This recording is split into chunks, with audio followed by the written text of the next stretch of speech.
It was a very hot day in town. It seemed like global warming was really happening, and we all needed to adjust. I was doing my best to adapt. My long hair was making me feel even hotter, so for the first time in 5 years, I decided to get it cut. I went to Jimmy's barber shop, and it was empty. Jimmy was sitting on a chair, reading a newspaper. He looked up when I came in. "Yes?" he asked tiredly. I?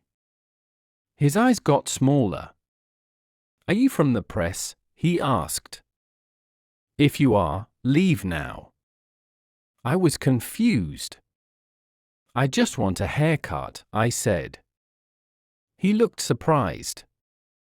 "You do," he said, jumping up. "Take a seat." "Sorry about that. I've had some problems with reporters." The phone started ringing, but Jimmy ignored it. "That's probably one of them calling now." The phone kept ringing. Jimmy sighed. "Just sit down. I'll be right back." I sat in the red leather chair and looked at myself in the mirror. 5 years, I thought. My hair was down to my shoulders, thick, dark, and wet with sweat. I could hear Jimmy talking loudly in the other room. "I told you, no comment." "Yes." "No." "That's not your business." I looked at the shelf in front of me, at the sink, combs, scissors, and the newspaper. The headline said, "Jimmy's, the worst barber in Britain." Next to it was a picture of Jimmy, the man who was about to cut my hair. I heard Jimmy slam the phone down. He came back into the room and saw me looking at the newspaper. His face dropped. "Don't believe everything you read," he said. "Maybe," I replied. "But?" "It's a long story," he said. "I'll tell you while I cut your hair. If you don't like the haircut, I won't charge you." It was a good deal. "Okay then," I said. He put the cover around my neck. "How do you want your hair?" he asked. "I can't wash it, sorry. There's a water shortage." "I just want it cooler," I said. "Short then," he said. "How short?" "I'll tell you when to stop," I replied. As he started cutting my hair, he seemed to know what he was doing. So far, so good, I thought. "You want to know why the papers called me the worst barber in Britain?" he asked. "I did wonder," I said. "It's all because of my brother, Lucky Luke." From the way he said the name, I could tell Jimmy didn't like his brother. He's 4 years younger than me, and he's always been lucky. When we were kids, he always won at board games. And at football, he always scored the winning goal. That's the kind of guy he is. Lucky. He stopped cutting. "How's that?" "Shorter, please," I said. Jimmy started cutting again. "You wouldn't know we're brothers by looking at us. He got Mum's small nose and thick hair, and I got Dad's big nose and bald spots." He stopped again. "What do you think now?" It was still too long. It looked like a haircut for a politician or a priest. I wanted to hear more of the story. "Take a bit more off the sides," I said. "As a teenager, I had to do all kinds of jobs," Jimmy said. "Paper round, working in a butcher's, washing cars."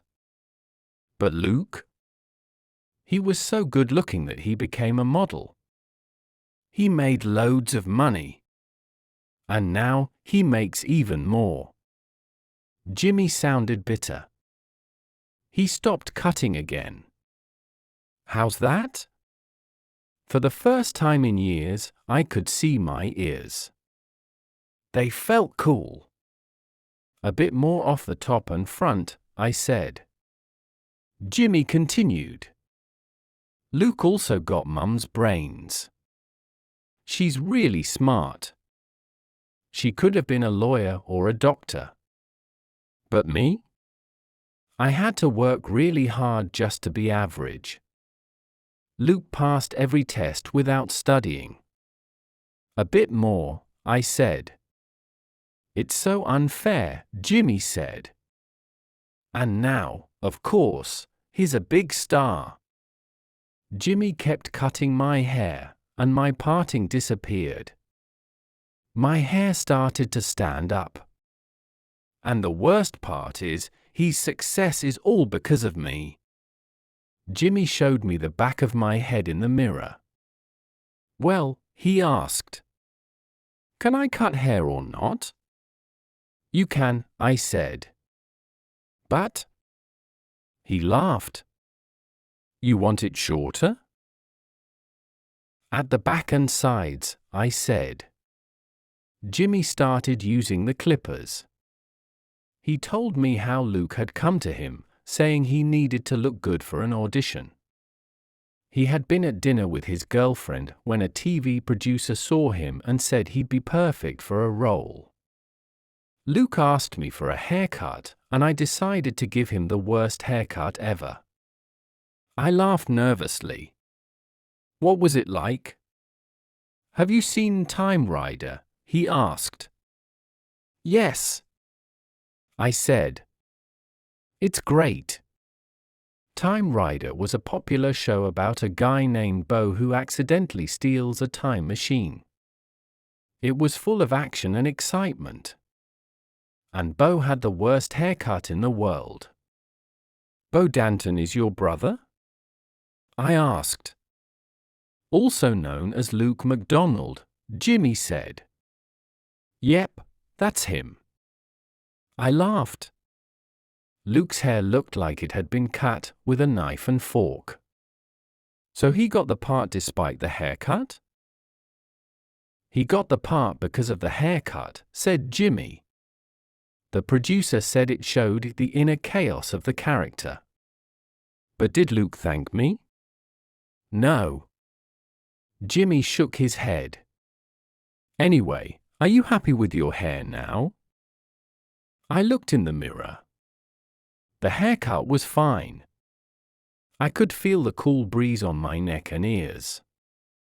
It's nice and cool, I said. So you're going to pay? Jimmy asked as he cleaned up. Of course, I said. As Jimmy looked for change, I asked, what did Luke do? Jimmy pointed to the newspaper. See for yourself, he said. I read the article. It was all about Bo Danton's haircut. One sentence was circled. When asked about his hair, Luke laughed, my brother's a barber. I think this is his idea of a trim. You're the first customer I've had since then, said Jimmy. The newspaper was a week old. I thought people would come here to get a haircut like Bo Danton. But it didn't work out. Some people are lucky, and some aren't. As I left, I saw an old man and two boys walking in. I turned to Jimmy. Maybe your luck is changing, I said. I doubt it, he replied. Outside, the hot sun hit the back of my neck and ears. I thought about Lucky Luke and realized Jimmy was probably right. Some things, like the weather, just can't be changed.